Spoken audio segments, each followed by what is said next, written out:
Nauwi po sa wala itong hearing ni Senator Bato de la Rosa mga kababayan tungkol sa pang-aabuso ng mga pulis sa KOJC.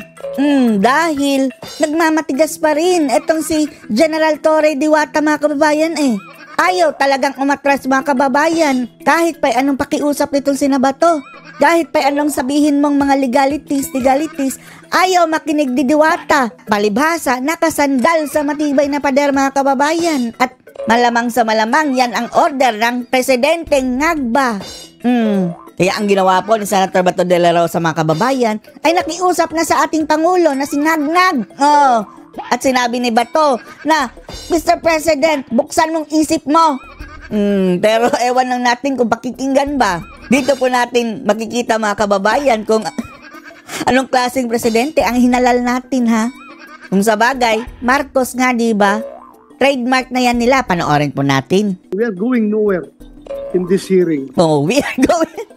Walang kahinatnan. Ang hearing natin, useless. I don't know how to deal with this situation. Hindi na alam kung paano i-deal ang situation. Again, sinabi ko na yan sa iyo kanina, General Torre, na in the performance of your duty, you are willing to sacrifice all the rights that as stated by Atty. Pen. Ako lang kung saan mga bata, nag-aaral. Pati itong mga kababayan ha, academic freedom, the right, academic freedom, and religious freedom. Human rights po yan mga kababayan. Inapakan ni Torre. At ang sabi mga kababayan, hindi talaga sila aalis dyan sa eskwelahan at sa katedral at sa kingdom. Hanggat hindi nahuhuli si Kibuloy, aabutin man daw ng kingdom come. Kahit 19 kopong-kopong pa mga kababayan. Walang alisan, sabi ni Torre. Grabe no? First time in history ito nangyari sa ating bansa. Yung kanilang religious duties, religious ceremonies ay na-impede to. Hindi ko ang hirap. Wala ring magawa si Bato mga kababayan. Dahil wala siyang control under kay Torre. Si Ngagnag mga kababayan ang talagang pwedeng maka-stop niyan. Which is imposible dahil siya nga ang nag-utos, diba?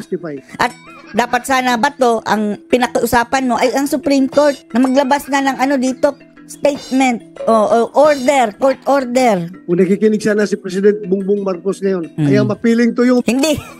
Kung makikinig man yun, walang pakli sa'yo Bato. Ipapakulong ka pa sa ICC. Bongbong Marcos ngayon, ay ang mapiling to yung Mr. President. Please, listen to these people, Mr. President. Bingi yan. Hindi yan nakikinig. President, sana ibalik mo ang buhay nito mga tao na ito to normal. Not only to the KOJC members, but also to your policemen. Galing pa ito sa ibang region na ilang araw na dito. Walang matinong higaan, walang matinong kain, walang matinong tulog, walang matinong ligo. Ay, appealing to you, Mr. President. Please act on this. Huwag ninyo isara yung utak ninyo para mahuli lang si Pastor Kibuloy. You are obsessed mga kababayan, di ba? Ganyan daw talaga kapag magti-tripping. Willing to sacrifice everything. That's only an appeal. I hope you are listening. So again, sinara ng utak ba to? Kung may utak ha. I'm going back to you the question. How long do you intend to stay there? Sir, same with the commitment earlier. We won't stop until we arrest Paulo Kibuloy. Hindi titigil mga kababayan. In-hostage na ang area mga kababayan. Parang hostage na. Hanggat hindi lumalabas si Kibuloy, hindi sila aalis. Maghuhukay ng hukay hanggang maging butas. Butas-butas sa lahat ang KOJC at saka yung kingdom. He is in KOJC compound and we look for him. If only the KOJC members will go. Grabe no, napaka-demonyo na tao mga kababayan no. Ito na marahil ang pinaka-demonyong pulis na nakilala natin mga kababayan. Si Torre. Cooperate with us. Leave us alone what we are doing. We're not hurting them. We're not hurting them. Tinirgas lang namin. They are the ones impeding. Let us look for them freely in this area. They say that freely in this area. Di ba? May pagkakataon pa nga mga kababayan no, na hindi pinapasok yung taga KOJC. Hindi ba kayo free? Kayo na nga may control dyan, kinordon nyo. These are sacred ground. We see that, anyway sir, this is really... wala pa kayo mga kababayan kahit sacred ground. No point of debating considering that the court order still subsists and it will be a great dereliction of our... Anong court order? Warrant of arrest lang. The most powerful warrant of arrest ever. We will stop and we will not comply with... Wala nang ibang ginawa mga kababayan. Wala nang ibang tinrabaho kundi Yan lang sa KOJC with all the thousands of policemen. We have positive information. No reasonable explanation except tripping at harassment. Yan lang ang logical explanation, mga kababayan. Mr. Kibuloy is in the compound and you have seen the challenges that we faced in the past 13 days. Are you willing to... Ang analyze natin dyan, mga kababayan, hindi nila talaga ipupull out yung mga libo-libong polis dahil pagdating sa warrant of arrest dating Pangulong Duterte sa ICC, pati na rin kay Bato. Andyan yan, nakaantabay lang yan. Hindi yan papaalisin. Ginagawa na lang reason yan kahit alam nilang wala si Kibuloy sa ilalim ng lupa. Dahil antabay lang yan dyan. In case papalag ang mga Duterte, maraming huhuli. To sacrifice the future of the children ng mga estudyante. Hindi sila makapag-aral dahil sa continued presence niyo dyan. Walang pagdinang diwatang yan Yeah. Sir, we are not preventing them. Huh? We are not preventing We're not preventing them. Hindi nga makapasok. Tinordon nga. them to continue with their Yeah, daily you're not preventing them, but ako ang estudyante, Sinungaling, no? hindi ako papasok dyan na ganyan kadaming pulis. Hindi ako papasok dyan. Ako teacher. May mga baril, long firearms. Sabi ni Bangag, wala daw. Hindi ako komportable na kaklase dyan kung ganyan kadaming pulis sa loob. I think more than me, sir. There's one person that we can ask to end all of this, sir. No, si Bangag. Yan ang may utos sa'yo. Tapos, isisisi nila kay Kibuloy, mga kababayan. Hindi na yan issue ni Kibuloy. Issue na yan sa mga nag-o-occupy dyan. Yung mga estudyante dyan. Nag-aaral, nakatira. Tinake over nyo ang kanilang tahanan. I think we know who he is because Kaya nga, your quest for the arrest of Pastor Kibuloy would mean sacrificing everything. Yung mga bata na nag-aaral. Ito si Torre, mga kababayan, no, kapag nagsasalita, tayo talaga siya, no? Dahil hayok yan sa camera. Gandang-ganda sa sarili, mga kababayan. Gusto talaga makita siya. Dahil addict yan sa press con, Ewan lang natin, para in love sa kanyang sariling yung mga tao mukha. na nakatira dyan, ganun ba? So you will continue to stay. Hindi ba pwedeng bigyan nyo muna ng relief yung mga tao dyan to back to their normal life? Tapos kung meron na naman kayong positive info, go ahead. You arrest Pastor Kibuloy kung nandyan siya sa loob. Alam mo, Nick, the way I see it right now, however you defend your position, you are at the losing end. Nakikita ko. Losing end.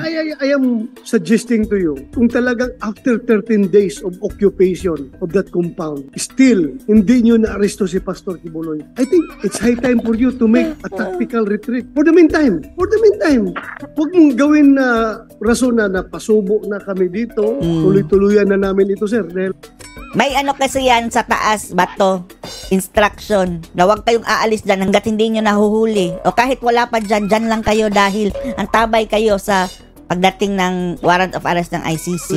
Napasubo na kami. You're not saying that, but ako, pakiramdam ko, yan ang nangyari ngayon. Napasubo na kayo dyan kahit hindi nyo nakikita. Pastor Kibuloy, tuluyuan na lang ninyo.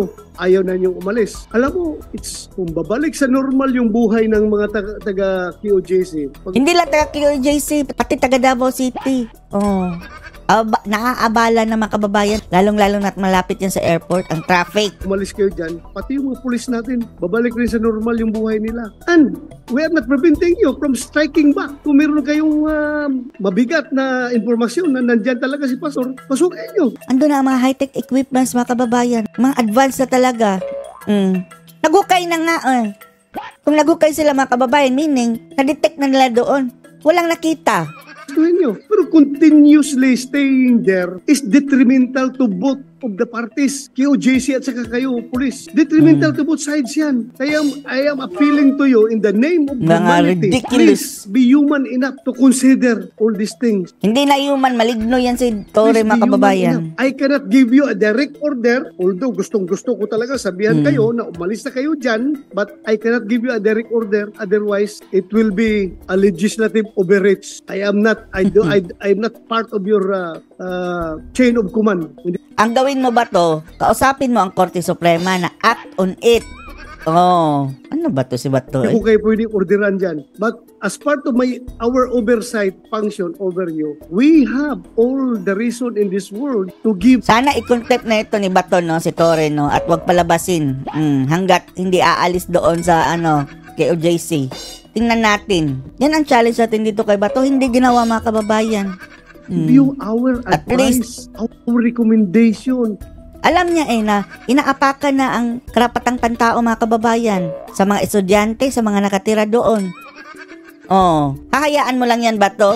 Contempt mo yan. How to do things properly in the name of humanity. Magiging normal ang buhay nila. Magiging normal ang buhay ninyo. Kung babalik kayo. Then kung meron naman kayong informasyon, go ahead. Nobody's stopping you. Pero yung ganyan tuloy-tuloy na lang kayo, I am running out of reasons to explain to the people why are these policemen are still there after how many Hindi nga nag-explain ang presidente. days continuously occupying because gusto nilang kalkalin lahat ng lugar. Ay hindi ko in-invalidate yung mga rason ninyo.